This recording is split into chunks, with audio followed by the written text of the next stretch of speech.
Hey guys, welcome back to Traveling Beyond Boundaries. I'm Michelle, and today I'm going to talk to you guys about my travel plans for 2025 and beyond. I'm a planner. I have big plans. Anyway, I've already talked about 2023 and 2024, so today we're going to talk about 2025. These plans are where things don't get as firm because I can't book that far in advance. Wish I could. Really wish I could.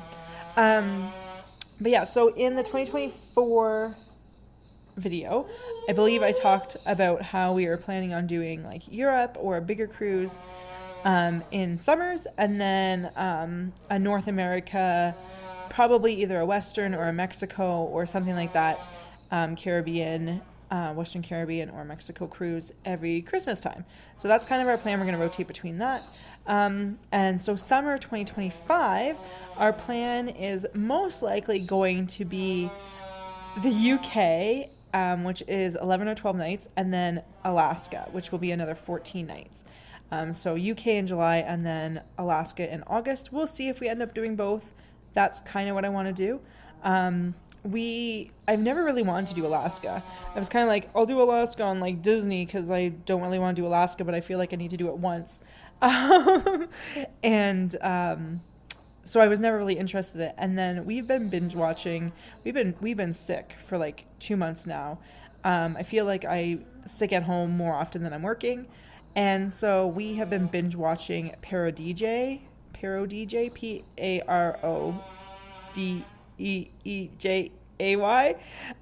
their vlogs, because they travel a lot. And so we kind of started watching just their Royal Caribbean ones because that's the cruise line that we are mostly cruising with. And then we're like, okay, well, let's watch some Princess ones because we're on the fence about traveling with Princess again. Just no, we didn't have bad experiences. It just is a different feeling to it. Anyway, we've now run out of Princess even, and now we're watching just whatever they have going on. So anyway, we were watching their Alaska vlogs, and we were like, huh, this seems fun. This seems like something we would enjoy. And then we're looking at the prices. So I live in Canada.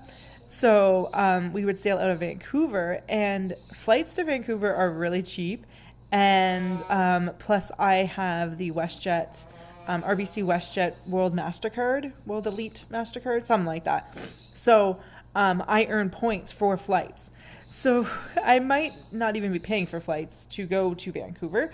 And then the cruises for Vancouver are like $500-$600 one way, if you do a northbound or southbound. So we would do both ways. So for like less than $2,000, we can go to Alaska for 2 weeks. So we're really excited for that. But we're thinking of doing that the year we go to the UK. Just because the UK one is a little bit of a shorter cruise because it's like usually about 10 or 11 days. So we're going to do about a 2-week trip, but it's a bit different than our plans for future years where we're going to be doing like a 14-day cruise plus the added days before and after, because with flying internationally, we want to have like a little bit of a buffer zone.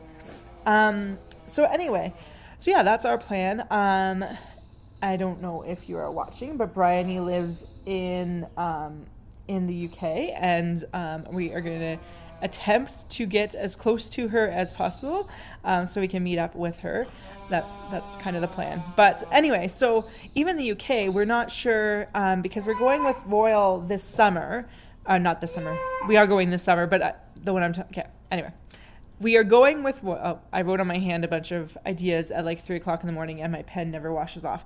Anyway, we are going to Europe with Royal next summer. We're going to Caribbean or Bahamas this summer. Anyway, and so we are traveling on the Jewel of the Seas, which would be the same ship most likely that we would travel for UK with Royal.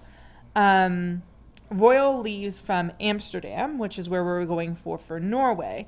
Hotels, holy smokes, are expensive. So expensive. So, that's my train of thought. Whereas Princess goes from Southampton, which means a long ride from London to Southampton by most likely train. But yeah, we're not opposed to that. Just gonna try to see what that would end up looking like. What are you doing? Oh, you want your shoe? Yeah. Okay. We haven't left the house in a while. And so she's just like grabbing shoes. Hi. You want to show them your shoe? My house is a mess. Yeah. Your shoe? So anyway, Paradij is they're going to the UK on Princess, on the Regal Princess. And so they're doing like the Princess one that we're looking at. And so I'm super, super excited to see their vlogs from that, because I think that will kind of help me gauge whether or not we want to do Princess or Royal. I'm leaning towards Princess. I just really like Princess's itineraries. And when we're doing something like the UK, we wouldn't have a baby pool anyway, and we wouldn't be, we just wouldn't be, the ships are all smaller. Like the Jewel of the Seas is comparable to a Princess ship anyway.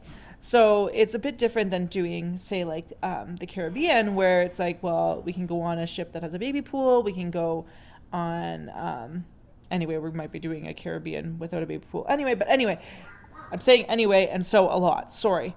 But, so yeah, so we're going to hold on. Anyway, so it'll be interesting to see their vlogs. Now I have a random shoe. Her feet are so small still. These are like pre-walkers, and she's almost 5. Where was I going? So anyway, we're gonna watch their vlogs and see how that is, because we're hoping to go with Princess. I think that's where we're leaning. We like Royal, we love Royal, but just the Princess itineraries outside, like Princess itineraries in general, are amazing, and we are not ones that want to have a floating hotel, so to speak, or floating resort. We're not there for the ship, we're there for the ports. So Princess just offers a little bit more of that, whereas Royal, if you've seen anything, like look at like the Wonder of the Seas, the Icon of the Seas, any of those, they are making floating resorts where you don't have to leave the ship at all. And that just isn't quite our style. I wrote on my hand some things that I want to talk about in a different video, but one of the things is like just our style of cruising is kind of a little bit different now, and are you going to get into more trouble? And yeah, so don't remember. So we'll see about Alaska we might do with Royal. I think Alaska's going to come down to just who's cheaper, going from Vancouver. Again, we're not going to be swimming in Alaska anyway, so pool wise, nope, you need to leave her alone. Leave your puppy alone. I don't have hands to pause the recording, and I'm not gonna remember to edit it out. Come here, you can come sit with Mama.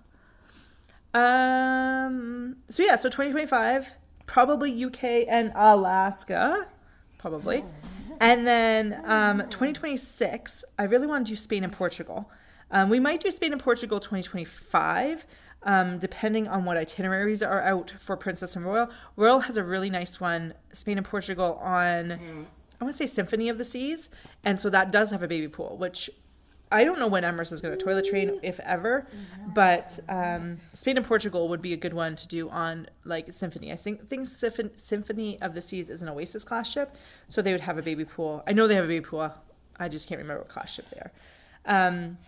Which we're going on the Oasis this summer and Harmony next spring. So we're going to be on other Oasis class ships anyway. So yeah, so we might do that one instead in 2025. If we do that one though, we will be not doing Alaska. I don't think we'd be doing Alaska. I think we'd wait for Alaska then. But the Spain and Portugal one would be really cool. Although I think maybe my brother would rather us do that because, I think then he would do just Alaska with us, because it's cheaper, and I'm not sure he's as interested in Spain and Portugal as I am. Whereas UK, I know he definitely wants to go to that. So maybe we would do that instead.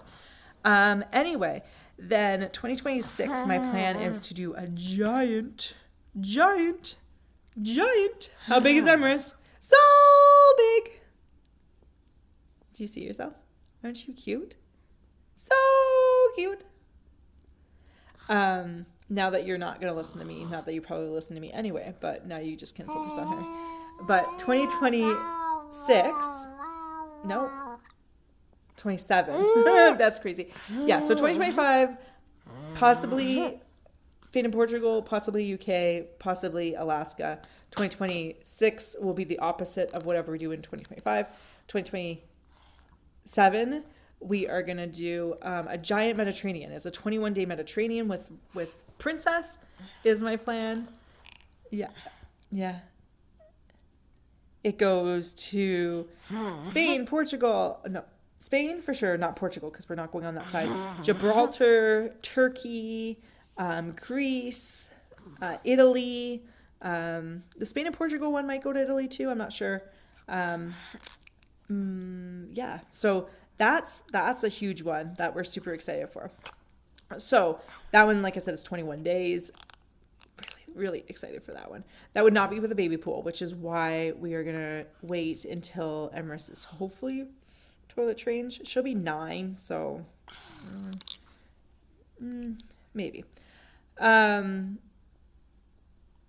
then going forward beyond that, some other ones that I'm super excited that I really want to do. There's a 16-day Hawaii one. Para DJ is actually doing that as well with Princess this year, and I'm like, they're going on that one like right as we are going on our Oasis one this summer, and I was like, oh man, it was such a good price too. I was looking at the price and I was like, oh, crap. So Hawaii, a 16-day Hawaii from LA. I looked at Norwegian Cruises has one like that's in Hawaii because they are one of the only cruise lines that I've seen that have a U.S. ship, and in order to not touch another, or in order to not have to touch another country, you have to have a U.S. ship. Most cruise ships are like based out of the Bahamas and stuff, so they have to touch another place, which is why like Alaska, for instance, Alaska will go from Canada, or like even if you're going from Seattle, you will touch Canada.